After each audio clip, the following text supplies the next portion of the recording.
Very pleased to see this group of folks, friends and supporters of this museum. And if you'll indulge me for a minute, I have a longer than usual introduction. This is the inaugural event, and I want to say a few words from that. Staff helped me put this together, and I appreciate that very much. This is the inaugural H. Parrott Bacot Distinguished Visiting Scholars Series program. It's a new program. It was inspired really by the curatorial efforts of Pat Bacot. So many of you know him. He was a longtime curator here at the museum. Our intention is over the years, as this program continues, with the support, and I will honor some of those supporters in just a bit, we'll invite experts and artists from the decorative arts and fine arts fields to the Museum of Art to view, research, and respond to our collections. Pat was born in 1941 in Shreveport, so he really is from Louisiana, a southern boy who loved this region. He passed away in October of 2020. He held his BA degree from Baylor University and his master's degree in museology and American folk art from the University of New York as a fellow of the Cooperstown Graduate Program, a very distinguished and important place to study. I want to acknowledge his wife, Pat, who is with us tonight, and express our gratitude with her for being here with us this evening. As Professor Emeritus of Art History at Louisiana State University, Pat was passionate about teaching.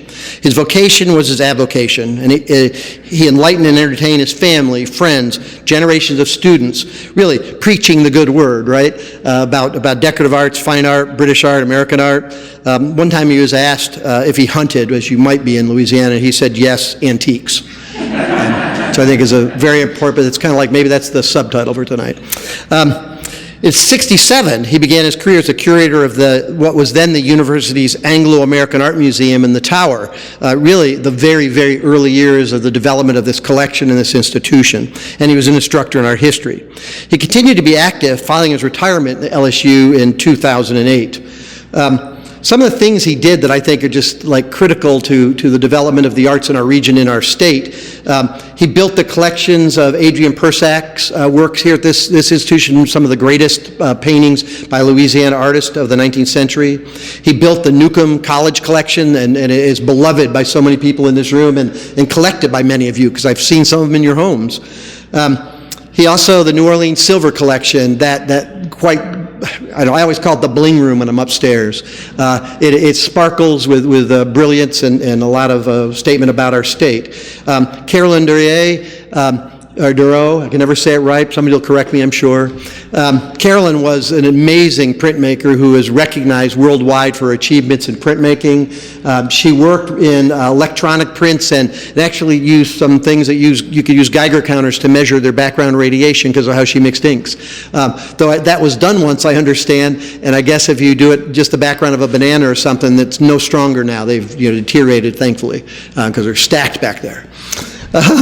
He also brought us our collection of 18th and 19th century Louisiana-made furniture, as well as worked in our American and British art collections, and they were all expanded. To highlight that, I mean, he was an author of a book or either author or co-author, Crescent City Silver, 19th Century Lighting, Marie Adrienne Persac, Louisiana artist. That book won the 2000 Ruth Emery Award for Best Regional Book, which I think is pretty impressive. Also, Furnishing Louisiana Creole and Arcadian Furniture, 1735 to 1835. That's a landmark publication that Historic New Orleans did. It is a sizable production. And pretty amazing. I don't know, the Holdens I don't think have arrived. They might be showing up, but Jack Holden was one of the co-authors and developer of that text, and it's a mighty book, one of the most important of its kind.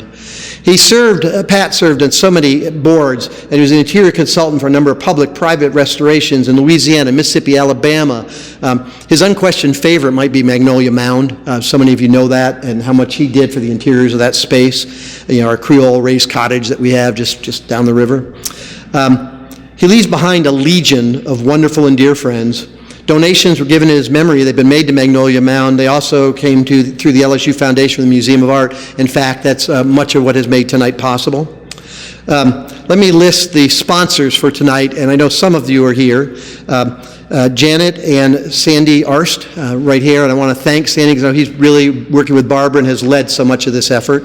Beth and Butler Fuller, Carol Steinmuller, Susan and Carl Bliskill. I know Susan and Carl are here. Thank you for being here. Nedra and John Haynes. I know Nedra, who's our development director and has also been very integral to getting this program up and running. Gresna Doty, Linda and Bob Bowser. I know that Bob is here, and I don't know, did Linda come? There's Linda, she sat, okay. My wife and myself. Fran Huber and Michael Katzmer. Many of you know Fran, who cared for, accounted for, inventoried, handled everything that I'm talking about for 20-some years in this institution. Julie and Leonard Nachman and Mary Pollard. And I don't know if any of the others are here. If you are, please acknowledge yourself, because I might not have seen you come in. And I want to thank everybody that made this possible.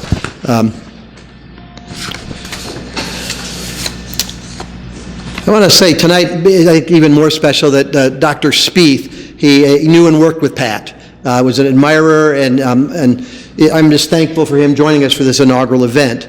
He's an international noted scholar and lecturer. I know just last summer, I think it was, he spoke at the Louvre. We're very lucky, fortunate to have him as part of Louisiana State University.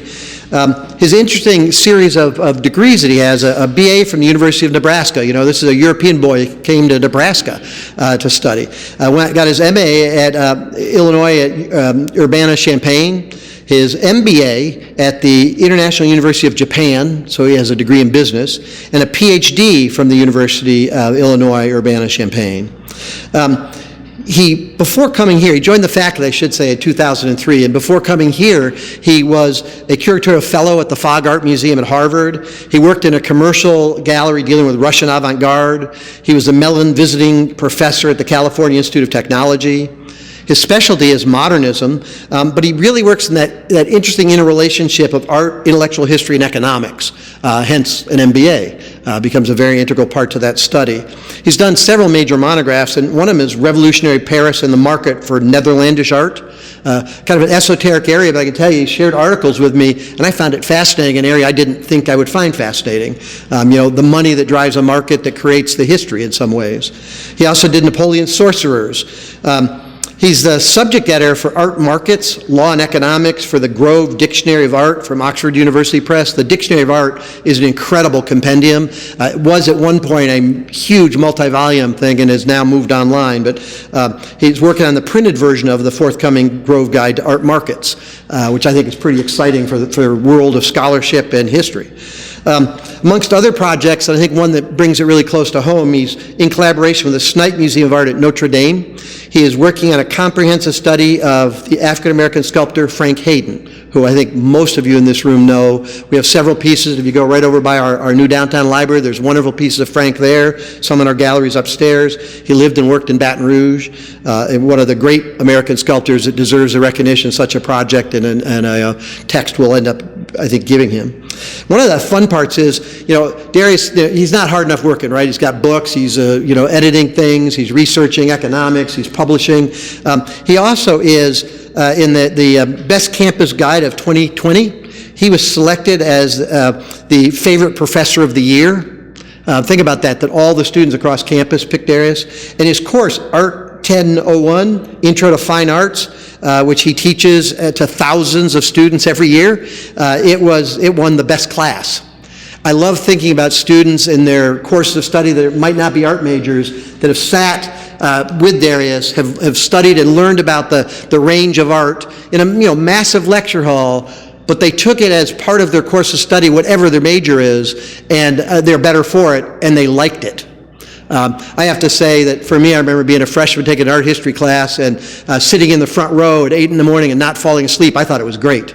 And I still think art history is the best history because it's illustrated.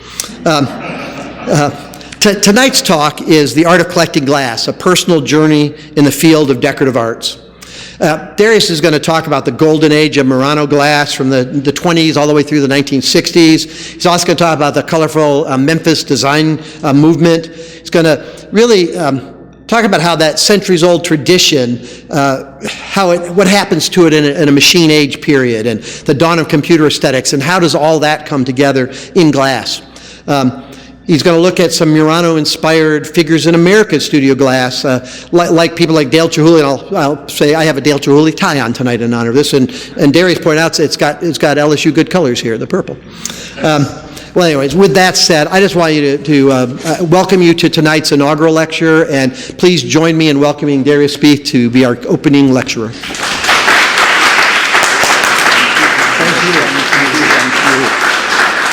Well, thank you very much, Daniel, for this wonderful introduction, and thank you for coming. I'm so pleased to see all of these familiar faces from a long journey. As a matter of fact, a journey that began with Pat, and hello, Pat, how are you doing? I'm so glad you could join us tonight.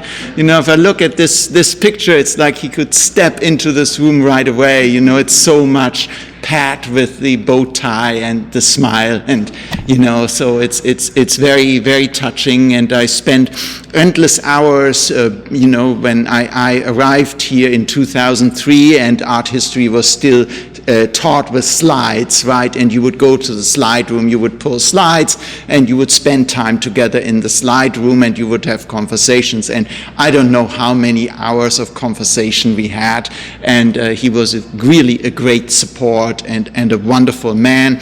By this point in time, he taught in the art history program, and of course had built the museum before that. And of course the bow tie was his kind of hallmark, right? But one thing, of course, that cannot be recreated here is his accent, which was quite unique, right? There was a southern accent with, I couldn't really ever figure it out entirely. I asked a bunch of people, what is it? And so, southern plus English, something along those lines. So in any case, that's part of his personality here. And one thing that made me relate to Pat from very early on was that my road of access to art and to this career was rather unusual because it was through glass. And I loved to go to flea markets very early on, and the first Murano piece by Venini, actually, that I still have, I bought when I was 14. And I have been continuing with this ever since, and it expanded since into other fields as well. It's also, looking back at this long period of roughly 40 years of the development of Murano glass is a very passionate thing. But then again, it's this, believe it or not, I've been at LSU now for soon to be 20 years. This is the first time ever I talk about glass. And I know a lot about this material, and so I'm very happy to share it with you. There will be personal elements. There will be pictures from my private collection as well, interspaced, intermixed here. You can tell because there's a little bit of a nature background, and I also brought along one piece here for your pleasure. In any case, this talk combines a lot of things. It's about paying tribute to Pat, of course, but it is also about looking at the development of principally 20th century modern Murano glass design, but it's also about history. It's about sociological developments. It's even about demographics, mentality changes, and a lot of other things which probably will not come to your mind as you're thinking about it, because glass is also a business. And I wanted to start it off by looking at this map from 1500 by Jacopo de Barbari, which is a map of Venice, and you see in the upper right-hand corner the island of Murano, which is outside of Venice, but it's part of it's in the same lagoon, it's part of the same cultural sphere here, and already in 1500 it was known as an island with the glassblowers. The glassblowers were on Murano, right, and it's a very old tradition, and that's a very important point to remember, and it's a story that is interwoven also with the history of Venice itself. So here's some impressions. I believe many of you may have been to Murano, or at least to Venice. It looks like Venice. You have the canals. This is the Fondamento Vetrae, and lining the Fondamento Vetrae you have lots of glass stores that look a little bit like that. What I'm going to talk about tonight is basically designer glass by leading designers such as Carlo Scarpa. One needs to differentiate between the things that tourists buy and the design that comes from Venini. Now there's the Venini store on the Fondamento Vetrai, Barovier and Toso is close by, right? But there's a price range of things here. I'm focusing here on the history of the real highlights of 20th century modern glass, and the emphasis here is on modern because it is a story that kind of parallels developments also in painting and sculpture in the 20th century, but the figures are different ones, right? So Venice itself was founded in the 7th century. It's a city that does not have a classical past, which I think is important here. At least not initially. This is the migration period or the wake of the migration period, and a lot of instability on the Italian mainland, and so people settle in the lagoon. It's a swampy area. Actually, a while back I had a very nice conversation with somebody who worked in the glass stores, and I told them I'm from Louisiana. He had been to Louisiana, and it never crossed my mind. He said, well, the ecosystem is very similar to ours. You know, we have swamps like in Louisiana, which I found very interesting, and that's absolutely true. So the city was built in the swamp because you could not be, harassed that easily from these people starting these incursions into the mainland, right? And the glass-making know-how could be found relatively easy here. Venice had very strong trade relationships with the Eastern Mediterranean, with the Byzantine Empire, later on the Ottoman Empire, the Phoenicians, of course, who lived in the Levant and places like that, had a very ancient glass-making tradition, so a lot of that comes from the Eastern Mediterranean at a very early moment in time, right? Then in 1291, the Venetian government decides they want to move all of the glassmakers out of town to Murano because, of course, making glass involves fire. There's a fire hazard, so you want them out of the city itself so that the city doesn't burn down, and they all move to Murano, right? And that turned out to be an important move also because the Venetians were very secretive about their glass recipes. Eventually there were some people who got out and smuggled out the glass recipes and started, for instance, the glass making tradition in Czechoslovakia, right, Novi Brod and places like that. But they were very protective, and basically if you were a maestro, you were not allowed to leave Murano. You could not leave Murano for fear of your taking the secrets with you, the secrets of the trade. Murano glass was exported, of course, right? Most of the glass that was created for centuries did not stay in Venice, ended up elsewhere, but nevertheless the secrets, they wanted to stay there, especially the secret for how to make cristallo, right? So protecting the glass recipes is important, and it creates a very closely knit glass blowing community on Murano, right, despite the global distribution of the products, and to some extent this reverberates into the 20th century. There's also the larger context of Italian history here. Italian unification only happened in the 1860s, right? Then the period, the beginning here coincides with the period of fascism in Italy as well, Mussolini and so on. We need to acknowledge that. During the Second World War, the glass-making activity was really reduced to a minimum, but then it picked up immediately after the Second World War. I think it's also important to acknowledge that Americans became very important buyers. A lot of major glass works ended up in America, and of course, especially already since the late 19th century, but ever more so in the 20th century, the Murano glass industries are interwoven with the tourism industry and kind of follow the ups and downs of the tourism industry. We'll get back to that at the end, because currently that industry is living through probably its worst crisis ever. So we are looking at a map of the lagoon down below, and you have Venice and you have Murano, but then there's also an outlying area that's Torcello, and it's believed that actually the initial settlement of Venice started on the island of Torcello, which is mostly uninhabited today, except for the fact that there's this cathedral with this gold ground mosaics, and mosaics, of course, are made out of little tesserae, little stones of glass with a gold ground. And so that's a Byzantine tradition, 11th century, right? There's other Ravenna. You go to Ravenna, you have mosaics that date from much earlier. This is not super early, right? But it's a good indication of glass making and glass making skills already entrenched here in this area. And Torcello is just an easy hop away from Murano.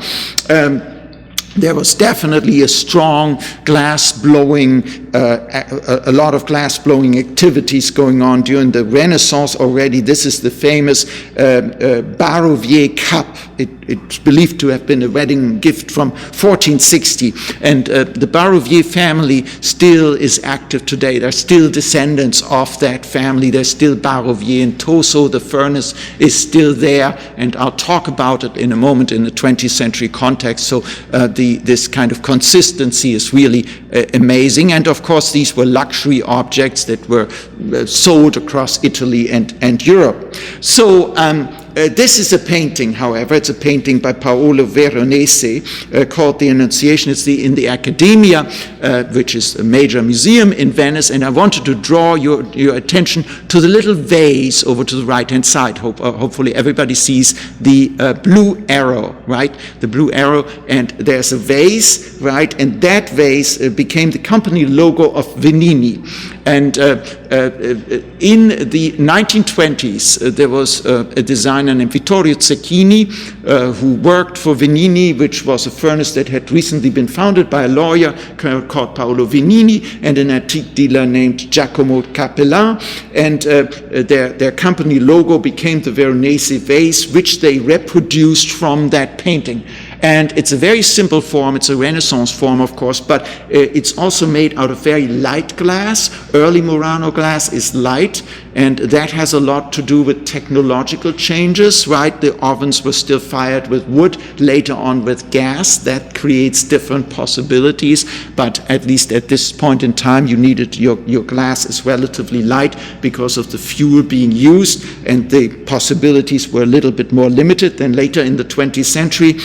In any case, there is, a classical simplicity here that is kind of perfect for the taste of the 1920s. Yes, it's a Renaissance design, but it could also pass as a kind of modern classicizing design. So Venini becomes the hotbed of modernism in Murano. Before that, what you had is furnaces, for instance, reproducing the Barovier cup, right? And reproducing older work with lots of painted on decorations in gold and whatnot. But really the whole tradition of modernism, think about, Cubism and what have you, had not caught on. That's the accomplishments of Paolo Venini. And here we're looking inside the Paolo Venini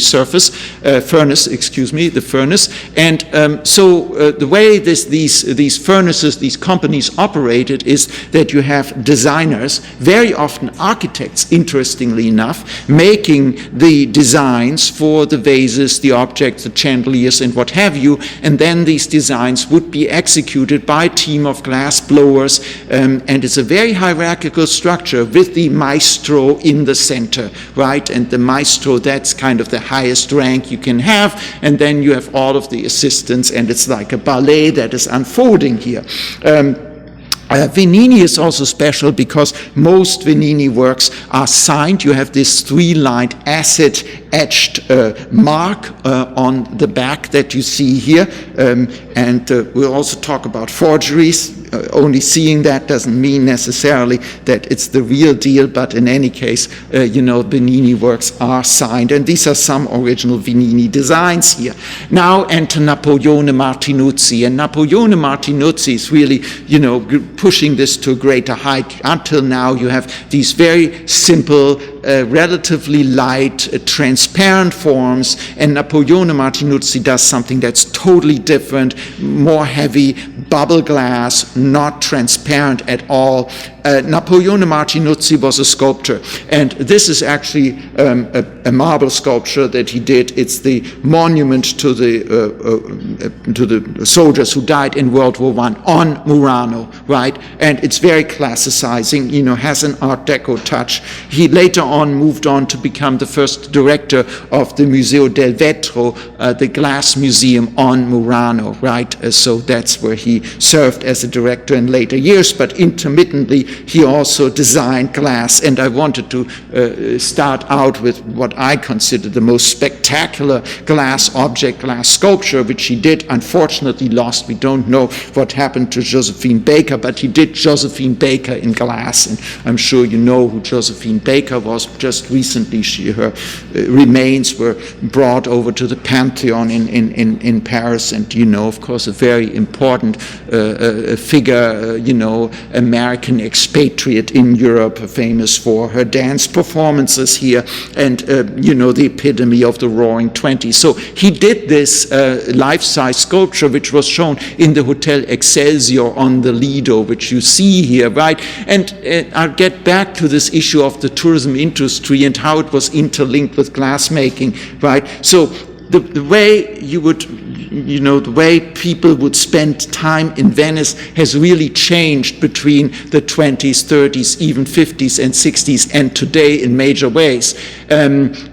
Generally speaking, if you were to travel to Venice, let's say in the 20s, 30s, or 50s, 60s, you would stay at a Grand Hotel, you would stay there for a week, you would go then to the Piazza di San Marco in the evening, and you would come by Paoli, which is one of the oldest glass stores, and you would see the glass and you would kind of buy it. So basically you do not have all of these giant monumental ships and cruise ships that define the tourism industry today. So it's a different way of doing things, and the glass-making industry catered to that. In any case, another fascinating aspect of Napoleone Martinuzzi is that he worked for Gabriele D'Annunzio, who was a major literary figure in mid-20th century Italy, a complicated figure, also a politician, at one time a competitor for political power, kind of logging heads with the fascist leader of the country, Mussolini. He also started a kind of one-man war about the Fiume area, so he was a kind of very warlike character, but by the late 20s, 30s, he had kind of cut a deal with Mussolini that he stayed out of politics, and in return he could engage in his cultural dreams, and he lived in the Vittoriale degli Italiani, which is on the Gardone, the Lake Garda lake in northern Italy. It's a museum today, you can visit it. And so about 1930, Martinuzzi visited Murano with a very fashionable actress at this point in time, Eleonora Duse, and he observed the glassmakers, and that inspired him to commission this Pulegoso vase, a 10 anse, with 10 handles. That's what 10 anse means, for his pleasure palace, the Vittoriale degli Italiani, that we see down below. He commissioned also other works, and it's an aestheticist dream that we see here. Anyhow, he commissioned this, and it's very different, of course, in terms of the aesthetic appeal, because this is Pulegoso glass, which means bubble glass. It's the glass mass. When the glass is molten, you pour petroleum into it, and that creates the bubbles, right? And of course, dangerous, needless to say, but and there's a whole line of vases in Pulegoso glass that was developed, that kind of emerged from this initial commission. But the prototype, the original 10 anse vase, is still in the Vittoriale degli Italiani. This is Gabriele D'Annunzio here. He fancied himself. He has a big literary work, a poet, and so on.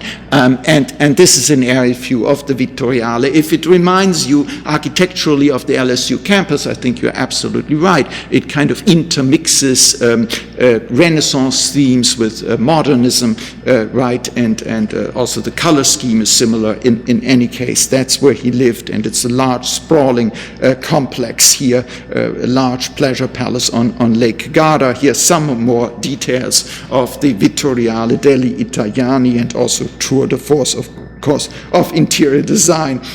And here is the dining room of this palace, and you also had plaster casts from classical antiquity and books and lots of recreations of Renaissance art and classical art.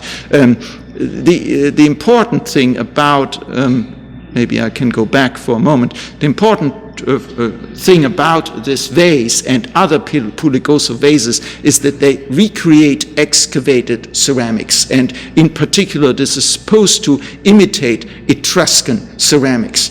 And that kind of aligns it with the cultural policy under Mussolini, right? Mussolini, for instance, cleared the Forum Romanum because he wanted to validate his own rule through references to classical antiquity. So this is not entirely devoid of politics, if you want. Now, one thing that I need to emphasize here, I show you lots of vases, right? And the vases were kind of secondary to the production of chandeliers. These furnaces, at least in modern days, made money through chandeliers and illumination, right? And the vases were kind of a byproduct, and they were supposed to be put in interiors and to go with certain interiors, modern interiors. Anyhow, this is a chandelier that was created by Napoleone Martinuzzi for the Vittoriale in 1926. And, I've spent probably, more than 20 years of my life chasing down Pugliese vases. It's very difficult also because of forgeries that exist. Well, I need to be careful with the term forgeries because none of these designs are actually protected, and the glass makers on Murano have always copied each other's design. They knew what the person next door was doing, and if it was successful, well, I'd do my own version of that same thing, and nobody thought anything about it, right? That's the modus operandi. And so then later on, starting in the 1980s, there was renewed interest and there was a collector's market, and so they started to redo these old designs. So one needs to be very careful here, and it really becomes a connoisseurship issue. Is this the right kind of glass, the right consistency? Is this the right form? There's a catalog also of different forms and designs. Does it fit in there? And another problem, of course, is also conservation, because you can imagine there's lots of little air inclusions in that glass that creates a lot of tension, so you can easily get cracks, right? And so in any case, this is an interesting thing. The vase in the background actually comes from an antique dealer in Mexico City. A lot of these were wedding gifts, but the form is not in the Catalogo Blu. The form on the left is in the Catalogo Blu, but it's probably too heavy to be really from that time. The one in the foreground is perfect, but it has a crack. Any opinions on the one on the far left? Too shiny? Too shiny, you're absolutely right. Right, the surface is too shiny, and this is the first one that I bought, and it was, oh my goodness, there's a Pugliese, and of course I didn't have the literature, and there it was, and it was only something like $500, and I was really on my last lira there, and I had a $1 bill, and I exchanged it, and then I had to take back the bus, and I only had 500 lira, and the bus ticket left, and the bus didn't come. So in any case, eventually it did come. So I really suffered for this one, and you're absolutely, Louis says absolutely right. It has this shiny surface, and I know the woman who sold it to me. She told me at this time, it's later. It was done by a person who worked for Venini, but this was done in the 1970s. The one in the middle ground, again, has a crack. The one on the right is a wonderful, just amazing 10 anze, except for the fact that it was not made in the 1930s, but probably in the 1990s, right? But it's beautiful, right? And you imagine, 200 years, but people really care whether it's from the 1990s or 1930s. Anyhow, Martinuzzi also did these cacti, right, of the same glass, and here's a Napoleone Martinuzzi cactus, right? And sometimes the later reinterpretations can be better. Now, I don't know what you think, but I think my red glass cactus is better than the original one. that was sold by Pauli, and it comes from the collection of somebody who has actually made movies and made the first documentary movie about the art market and auctions. And I don't know whether he's still around, but it came from his collection. And later on I learned that in the 1970s Napoleon Martinuzzi was still alive, and he worked with another famous maestro named Alfredo Barbini, and they redid the series, and this is done by Alfredo Barbini, so it's wonderful because it combines Martinuzzi with Alfredo Barbini, two really important figures here, right? And there's always some other stuff here, the Cavallo, the horses by Martinuzzi as well, that's a later reinterpretation, right? And the hermit crabs are by Vittorio Constantini.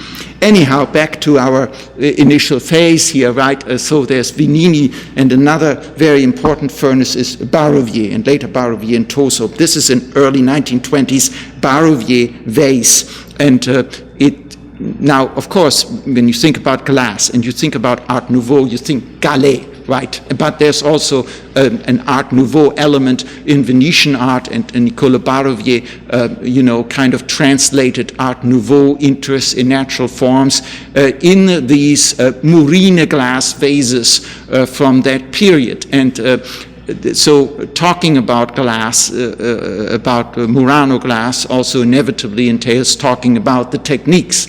And so what are glass murines? Well, glass murines are canes about the diameter of a pencil, and they have these flower designs, and you can cut them up, and then you can lay out these patterns and you fuse them together, and you can do all kinds of things, including vases and plates and what have you.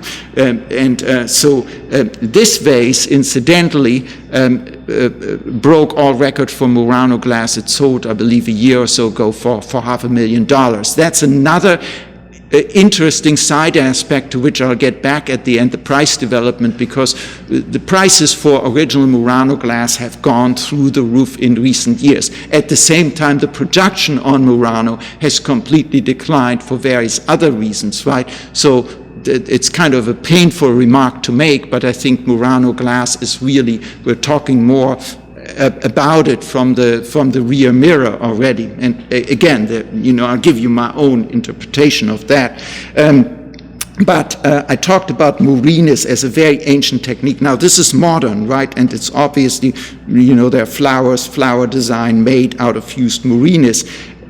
This was a press item that came up recently, and murines were produced for centuries, and they were a major export item, and you find them all over the world. They were involved in the trade in Africa, right? You can find murine in burial sites in Africa. They functioned like money, and there were actually Venetian glass beads that were discovered in Alaska, which are now believed to be the earliest European-made artifacts in North America, right, which is an amazing kind of thing to think about. So these glass beads and murines were kind of all over the map, right? And here again, by looking at these very modern objects, it's important to keep in mind that the underlying techniques are very often very ancient. So there's Vinini, who's kind of the avant-garde here, and then there's Ercole Barovier and Barovier and Toso, who are a little bit more conservative, but nonetheless modern as well. And I think they're more closely associated, especially with the Art Deco style of the 20s and 30s. And Ercole Barovier, during the 1930s, invented and pioneered these primavera vases, which is kind of his reply to the Puligosos by Martinuzzi and Vinini, right?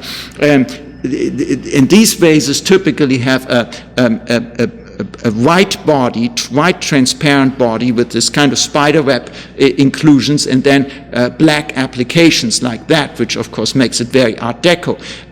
These things are immune from forgery because that glass mask can no longer be recreated. The recipe has disappeared. We don't know how he made it or how Barovier and Toso created this glass. It's gone, and so these things are automatically authentic.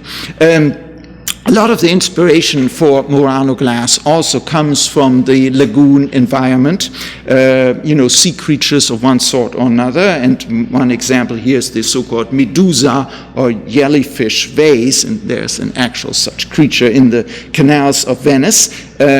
Also by Barovier and Toso, designed by Carlo Barovier, 1938 for this one.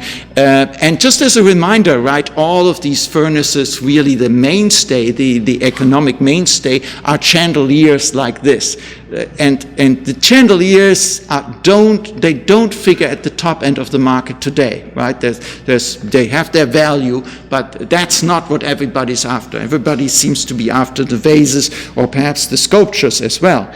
Now, with this said, enter Carlo Scarpa, and I think with Carlo Scarpa we are really getting into the mainstream of modernism in Murano. And Carlo Scarpa was an architect, and before I show you his glass works, I wanted to show you a few structures by Carlo Scarpa. Carlo Scarpa, as an architect, was ahead of its time because in the 1950s, architects loved, just get rid of everything that was there before, knock everything down, and then build this new modern white cube box or something like that. Today, we talk about cultural preservation much more, of course, and also sustainability. And so Carlo Scarpa embodied that. He, for instance, did the Olivetti showroom in St. Mark's Square, which is today a historical monument. And Olivetti was a typewriter manufacturer.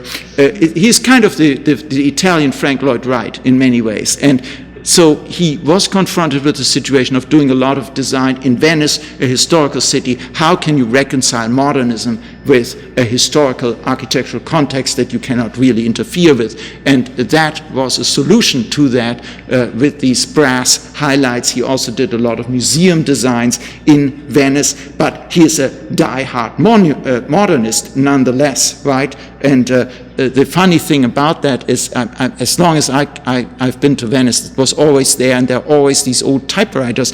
And I remember back in the days, my mother said, "I don't understand it. Can't they finally change these old typewriters and get some modern typewriters?" No, this was already a historical site, right? So in any case, here's some details of that showroom, and here's some Carlo Scarpa glass for Venini. Today, Carlo Scarpa is kind of the holy grail of modern Murano glass, right? But this is another museum in Venice, the Stampala Quirini Stampala Foundation that he did in the 1960s. A lot of influences from Asia. In fact, he died in Japan during a visit, right? But what makes him unique really is that he was reconciling the historical past of the city with modernist aesthetics, as you can see here.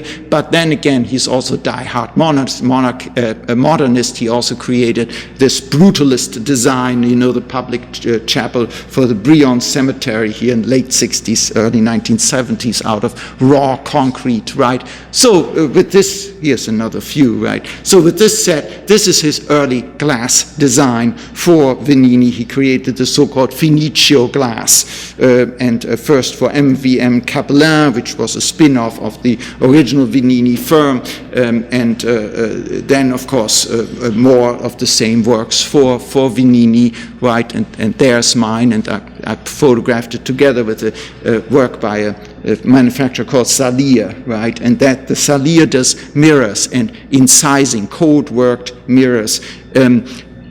It so happened, I took the pictures not planning this talk, but it allows me to point out one thing. Another kind of center of glass making from the 30s through the 50s, 60s, and thereabouts was Sweden, right? And this is a Swedish glass vase by Tura Lundgren on the far right, but Swedish glass is very heavy, right? And Italian glass has a different underlying aesthetics. So this gives you a range of Carlo Scarpa's creations for Venini from the 30s to 50s, a lot of Corosso glass, and it's really quite modern. It's the modern equivalent of Picasso and Arp and people like that. Very simple forms, right?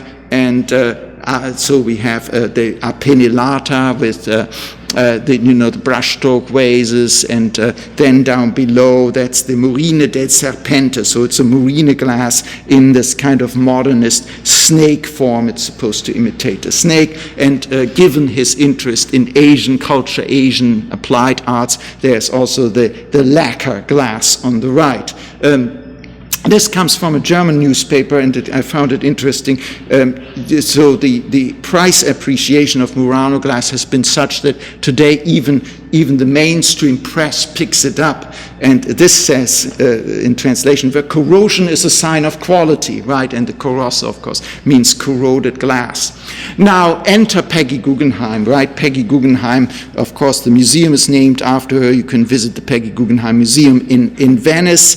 And Venice in itself, after the Second World War, and the art scene in Venice was pretty conservative. Right? I mean, they did not really get too much into, all this modern stuff, Picasso and Cubism and Surrealism and all of that, very, very academic. And, Peggy Guggenheim shook the boat, really, by bringing her collection there. And then you had Max Ernst and you had Jackson Pollock and all that stuff. And there was this guy named Eduardo Constantini who was hanging out with her, and he really wanted her to finance modern glass in the sense of leading major artists such as Picasso, Arp, Jean Cocteau, and whatnot. And so he was so insistent that he burst out in tears, and according to legend, Peggy Guggenheim said, "I cannot stand a man crying," so he gave him the money, right? And so in any case, here's Peggy Guggenheim at the end of her life. This was published in the German magazine Der Stern. The interesting thing about that is, notice the gondoliere in the background. I actually ran into the gondoliere a while back. He said, I wanted to brought this out and showed it to me. That was me as a young man. I was a gondoliere. Now he's selling glass, right? So there we go. And so what Eduardo Constantini did, he was bringing in all of these major modernist figures. I don't know, do you recognize the guy in the center? Who is that? Picasso, right? That's Picasso. Anybody in the one below? Does anybody recognize? That's Jean Cocteau, right? And I think Jean Cocteau played a very important role. These little statuettes in blue on the right, these are Picasso designs for Peggy Guggenheim. And Peggy Guggenheim really, a lot of the stuff was designed to be offensive also for this conservative environment. In any case, so Eduardo Constantini, with the money from Peggy Guggenheim, started the Fucina degli Angeli, the furnace of the angels, which I believe is actually a Cocteau-inspired term. And, one of the leading glassblowers who worked here was Emanuele Nazon, who's not very well known at all, but I think he executed a lot of these designs after Jean Cocteau in this case, Pablo Picasso, and what have you. More objects by Arp, and who else do we have here? Max Ernst, of course, Jean Arp, and there you go, right? And so now there's a real fusion here with the avant-garde mainstream that's happening. Here are some examples of Emanuele Nazon glass that he kind of did for himself. This is not after famous designs, and the interesting thing, or perhaps also the problematic thing about some of these master glass blowers is they're not really committed to any kind of style. And in the American studio glass movement, there was Harvey K. Littleton who said, I believe in the 1980s, technique is cheap. And it took me a long time to understand it, but what he wanted to say with glass, and the same holds true today, even more so with all of the technological gadgets that we have, only because you can do something doesn't mean that you have an original idea. So these guys flip-flopped a lot between recreating classical artifacts of one sort, marine life, and then hyper-modern things at the same time without really committing to any one of them. So in any case, this is all Emanuele Nazon works, with the exception of the line plate. That's Pino Signoretto. We'll get back to him, right? And most of them come from a secret showroom, because the Venetians, and very often they kept the glass for themselves and locked up, and nobody could see it. The best pieces they kept for themselves, and then eventually people die, and they disperse it anyhow, and that's where that comes from, right? But Venini and Barrovi and Toso are not the only companies here. One company that I personally like a lot is Cenedese, right? And Fulvio Bianconi Bianconi is mostly known for working with Venini. I believe this is alabaster glass, which is really cool, and I've had this since the 1980s as well. He also did some glass works with uranium glass. The yellowish glass is uranium. This is not in my collection. I wouldn't be afraid of it, but I don't have a uranium glass. So, okay, Fulvio Bianconi, right? I said, Venini is really the epitome of the avant-garde. He's kind of translating modernism into glass, and the leading designer working for Venini during the post-war years, 1950s in particular, is Fulvio Bianconi, creating vases, including the famous patchwork vases, the Pizzato Alecchino, right? That's a fantastic example here, right? And then the little bowl in the foreground is the Toni Zuccheri. That was my very first object, as a matter of fact, from 1984, 1983. Siguso Vetri d'Arte, a very important glass company, also coming into its own probably only in the 1950s with Flavio Poli's designs, very simple modernist designs, the valve vase, that's of course a shell-like form, and then forms that go more into the style of the 1960s and 70s here. In Corosso again, this corroded glass surface. Archimedes Siguso did a lot of these merletto vases.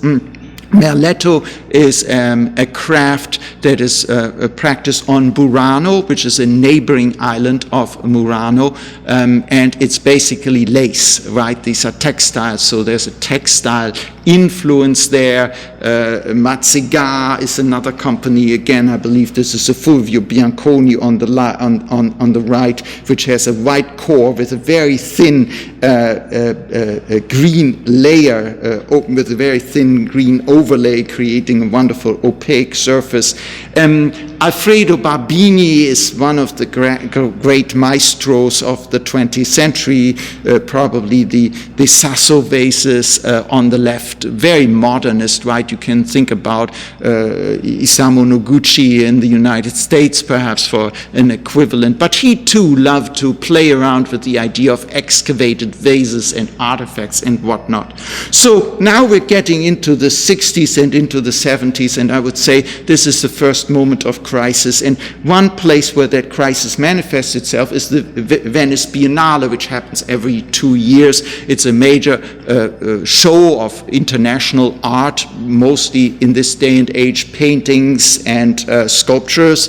Today, mostly conceptual art, films and of one sort or another. In any case, during the 1930s, I believe, the grounds of the Biennale were redesigned to include a Venetian pavilion. There was already an Italian pavilion, but now a Venetian pavilion, which mostly housed the applied arts, glass, but also jewelry, merletto, lace, right, things like that. And basically from the 1930s until the end of the 1960s, you had displays of glass in these very modernist vitrines that you see here, right? This is Venini and whatnot. That was an integral part of the Biennale. Right, and so Venice kind of promoting its own products here. And as there's one thing first I need to say. By the late 1960s, the furniture style changed, right? A lot of these vases were really designed to create decorative accents in modern interiors, furniture. Right? They were not really meant to be appreciated in their own right, like I'm showing them to you here. They were meant to be an integral part of furniture of one sort or another, and of course, modern furniture, think Charles Eames or something like that. So furniture design, cutting-edge furniture design really changes by the late 1960s, and all of a sudden you had, plastic materials, and you have pop furniture, and so Pasteur's chairs, for instance, or Werner Panthorn's polyethylene environments. Now, there's clearly no place for glass in environments such as that, so there's a mentality change, and that mentality change also affects the cultural sphere generally. This is what's happening in Paris, right?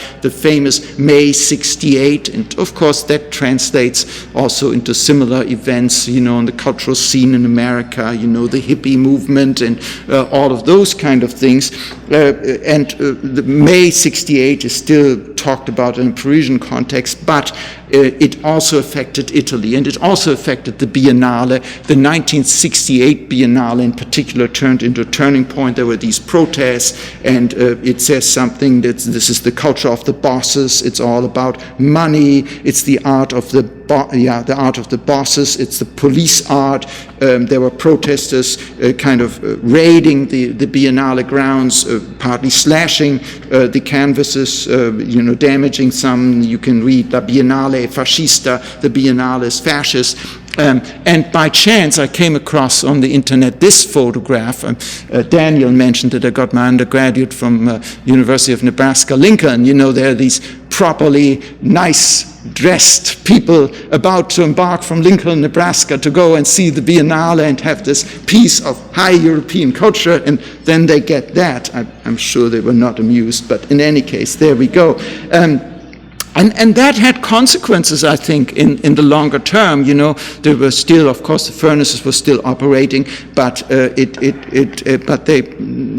glass design, Murano glass from the late 60s and 1970s in particular, is not that interesting. And that changes again by the early 1980s, and it changes really because of these people here. These are the designers of the Memphis group that was started by Ettore Sottsass, and in his honor, I'm wearing actually my Ettore Sottsass tie here today, right? And he was an architect again, founder of the Memphis group, and these are the early Memphis catalogs. There's kind of early computer graphic kind of edge to this kind of stuff. Now, Memphis was about furniture, interior design, but there was glass included from the get-go, right? Silverware, textiles, ties, obviously, furniture, right, like this boxing ring, right, in the Japanese tradition.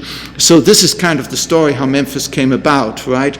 By calling it Memphis, the group made a philosophical statement. The name referred to both Memphis in ancient Egypt and to Memphis, Tennessee, a landmark of American popular culture, home of Elvis Presley, and a pilgrimage site of rock and roll enthusiasts. And this is by one of the founding members. Quote, "The name Memphis must have come up on the evening of December 11th, 1980 at Sottsass's house. There was a Bob Dylan record on, stuck inside of mobile with the Memphis Blues again, and since nobody bothered to change the record, Bob Dylan went on howling the Memphis Blues again until Sottsass said, okay, let's call it Memphis. And everybody thought it was a great name. Blues, Tennessee, rock and roll, American suburbs, and then Egypt, the pharaohs, capital of the city of the god Ptah, etc., etc.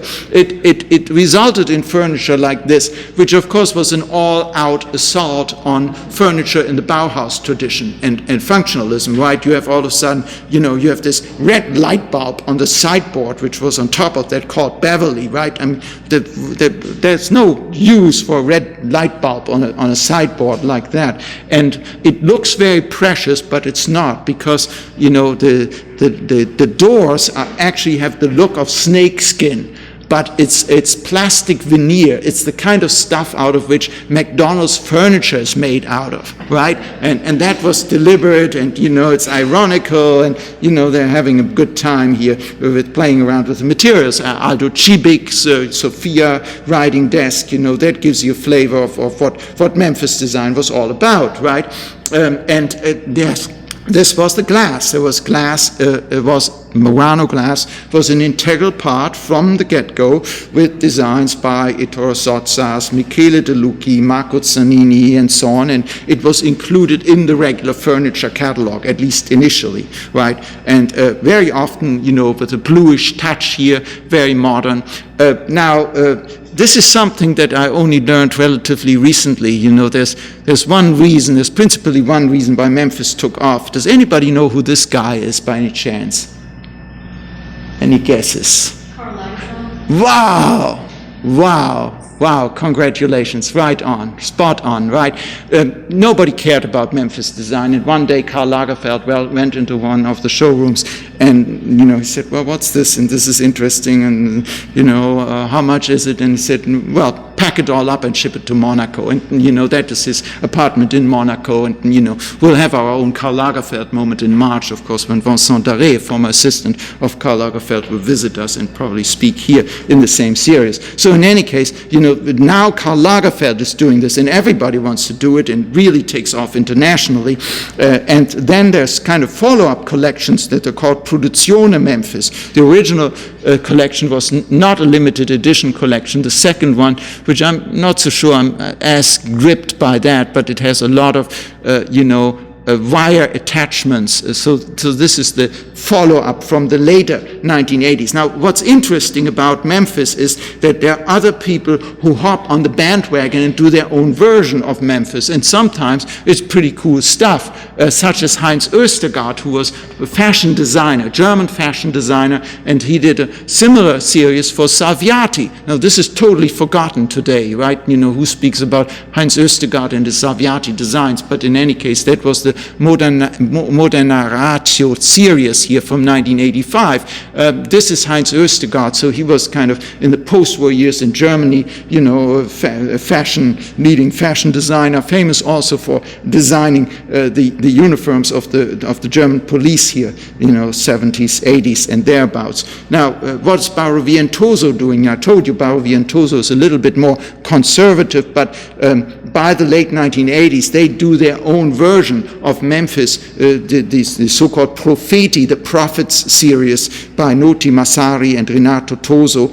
And Matteo Thun, who was a Memphis member group, created the Rinascimento series here, which is or sometimes also called the Tiffany series. Anyhow, this is partly sandblasted, and you see the typical Memphis zigzag patterns, right? That's really defining. Now, does anybody recall this guy? Yes, who was that? Mark Zucker and Peter Shire. Wow, you guys are really amazing, right? Peter Shire, who paid a visit here, and we had him in the museum, and it was a great event, one of the most wonderful openings I can remember here. Anyhow, a little blast from the past again, not just Pat, but also Mark, right, who certainly deserves to be honored. Peter Shire was an initial member of the Memphis group, and he designed the Bel Air chair for the Memphis collection, right? Very international group, Italian, but very open-minded, and Peter Shire was an American representative. The other one was Michael Graves. Peter's still around. Michael Graves died a few years ago, unfortunately. And Peter Shire did similar stuff in Murano glass for Vistosi and Siguso, and now enter a guy named Maurizio Albarelli. And what I'm going to tell you about him, you will not find on the internet, right? You can Google that, you will not find it anywhere, I promise. Anyhow, so this is Peter Shire glass design for, first Vistosi, then Siguso, from the late 1980s, and I think we can all agree that it's a kind of spin-off of Memphis, and of course he was a full-fledged Memphis member. Now, this is on Peter's website. I'm going to read that to you, and then I'm telling you the after story. I believe Alice is Peter's wife. Alice said, begin at the beginning and end at the end, for better or worse. Life really doesn't have those kind of demarcations. So perhaps one could say working in glass started at Pilchuck. The glass school started by Dale Chihuly. Or perhaps at the Glass B Arts Conference in New Orleans, where Ettore Sottsass spoke. As I met Susan Stinsmühlen, a very important American studio glass artist, stained glass, right, who asked me if I would speak at the next year in Los Angeles. In Los Angeles, I showed my slides, and afterwards I met this man who was very animated and seemed almost to hop up and down. And he said, I could make those lamps in glass. The lamps he referred to were 16-inch tall, and I had made them out of steel and aluminum for the 1984 Olympics. I looked at him and I said, why would you want to make them so big? And he replied, I'm Italian. In that case, I had to listen. Martin Bedin arranged a show in Paris where we designed purses for Martell leather. On the weekend, I thought, what the hell, I'm going to Venice and meet this wonderful Italian man, Mauro Albarelli. I drew a glass piece when I was there, and we made it, but it broke at the last stage, which was sad for all of us. Mauro said, I'll be in Los Angeles, make me some more proposals for a program. Usually, if 10 pieces are drawn, 1 or 2 get made. And I really wanted to do this, and I thought maybe we could could do 10 or 12. The meeting place turned out to be an elegant restaurant in West Hollywood, and I brought my 179 drawings. After lunch, espresso, and looking at the drawings, Mauro said, I like all of them, holding my breath, asking, how many can we do? Mauro replied, well, we'll do all of them, of course. Over a 2-year period, drawing, visiting back and forth between Venice on my part and Los Angeles on his, working with the maestros, Elio Quarisa and Italo, and many helpers, we made these 179 pieces. In the middle of the program, I realized that some of them weren't that hot, so I redid them, and Mauro was thrown off and said, we can't do these, they're not part of the original 179.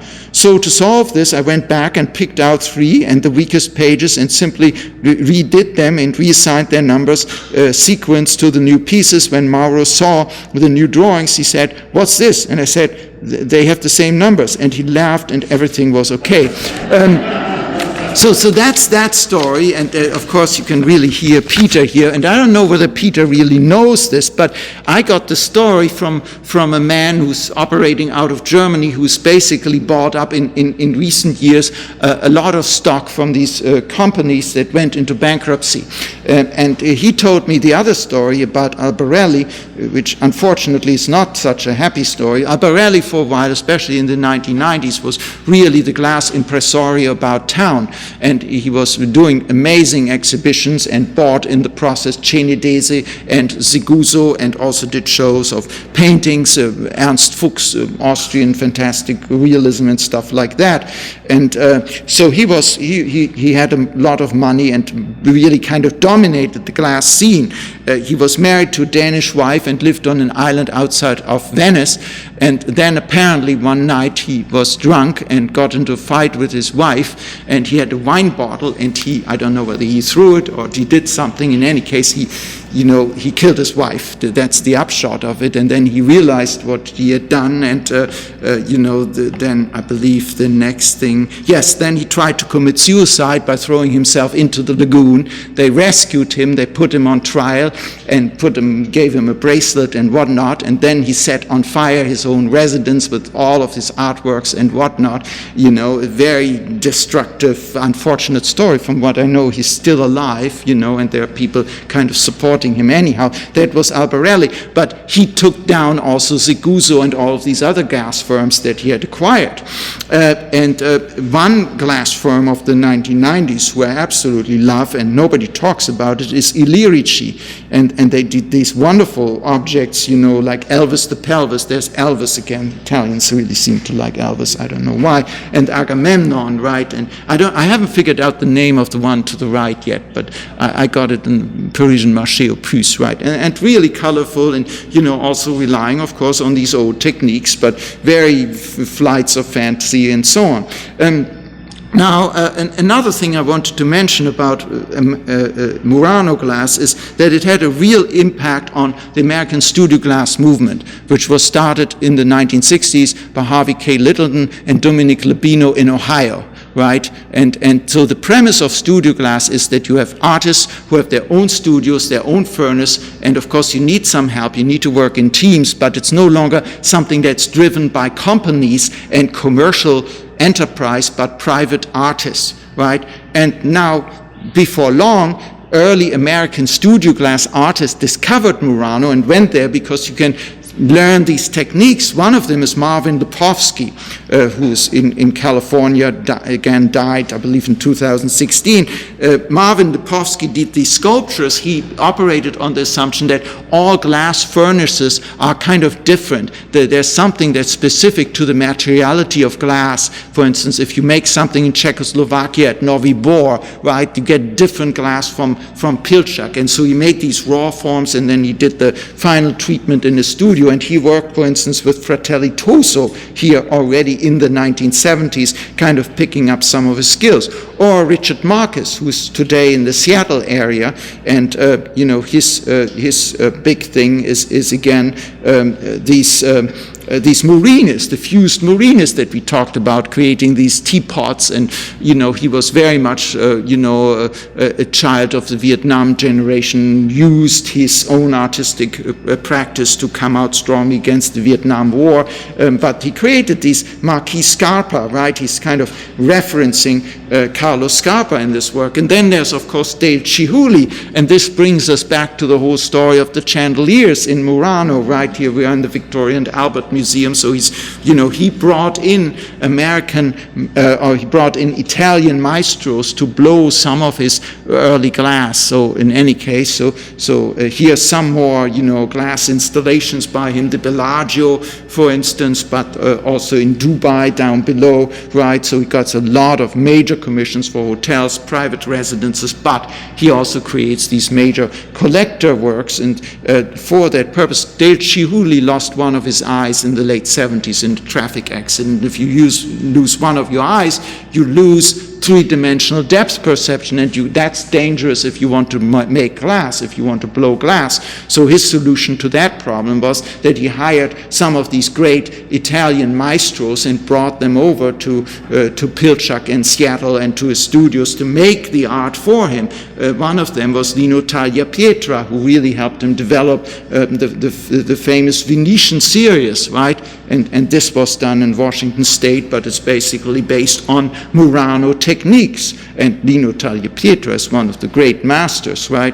And interestingly enough, Dale Chihuly, especially when he did the Venetians, was influenced by Martinuzzi again. He looked at Martinuzzi, and this is a Venetian here. I don't have the exact date. Usually if you have mirrored glass, that's a 21st century deal. So here's Dieci Anze again, and that shows you, right, how Martinuzzi influenced Chihuly, right? And there's another major maestro he brought over is Pino Signoretto, who did all of the sea life, right, the seahorses and whatnot. And there's another Venetian done by Lino Tagliapietra, right? And here's Pino Signoretto, and Pino Signoretto is absolutely stunning in terms of his technical competence, but he suffers again from sometimes a lack of judgment, right? So he falls into the clown trap, right? You know this probably if you've been to Venice, glass clowns everywhere. Fewer today, but in the 50s, 60s, horrible everywhere, right?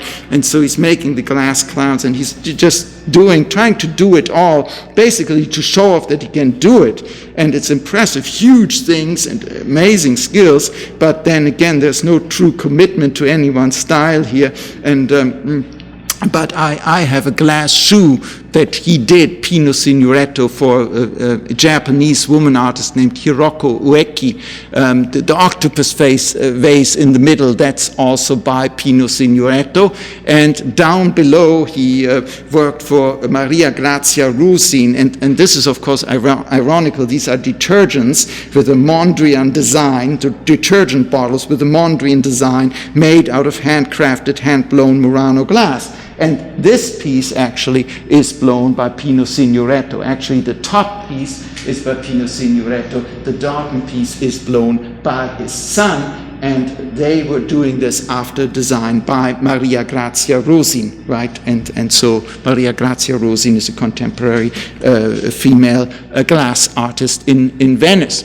So to wrap it up, you can go to the Fondamenta Vetrae, to Murano, and everything seems to be just fine, but in reality it's not, right? If you look behind the facade, this on the left, these were photos from 2019, so before COVID even, right? And this was one of the outlets of Pauli, and it was marvelous. You looked into this, you had all of these amazing things abandoned, right? And then you look at Murano behind the facades, you see a lot of decaying structures. All of these used to be furnaces, and they're kind of, so the furnaces are closing basically on massive scale and already have. And that's something that's going on a little bit unnoticed.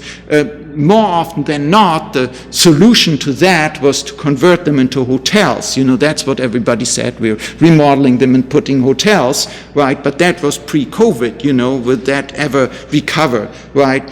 And so also, in terms of volume, if you look at the volume of glass production today in the 21st century, and especially the 2020s, it's a tiny fraction of what it used to be, right? And to some extent, this has been a long time coming. I talked about the changes in the tourism industry, people no longer spending longer periods of time there, and no longer, the global upper crust going there the way they used to be. Instead, you have backpackers and cruise ships and all of that, and they are only there for 24 hours, and then they are gone. They don't spend thousands of dollars on glass, right?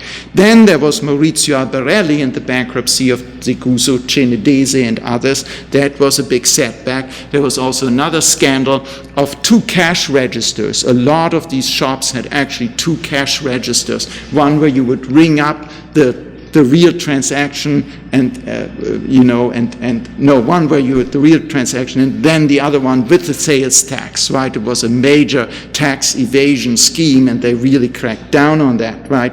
There's also fake Murano glass imported from China, not the kind of things that I showed you here. That's a big problem, right? As we all know, energy prices go through the roof these days. For a long time, gas was subsidized by the Italian government for these furnaces. I don't know whether that's still the case.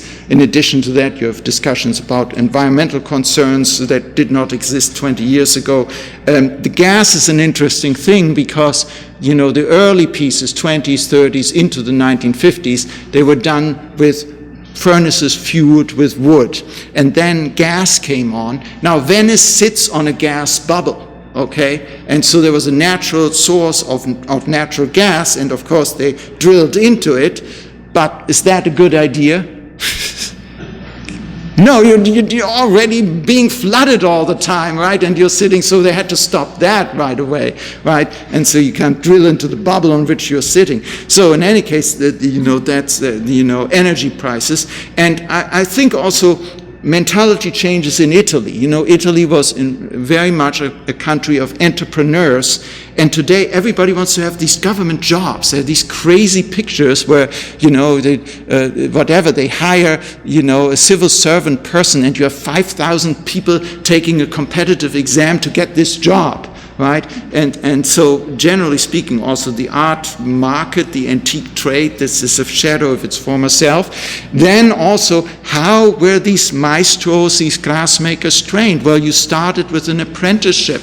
And you started early. You started with 14, 15 or something like that. So can you imagine in today's world a 15-year-old handling molten glass, right? The liability issues are just amazing, right?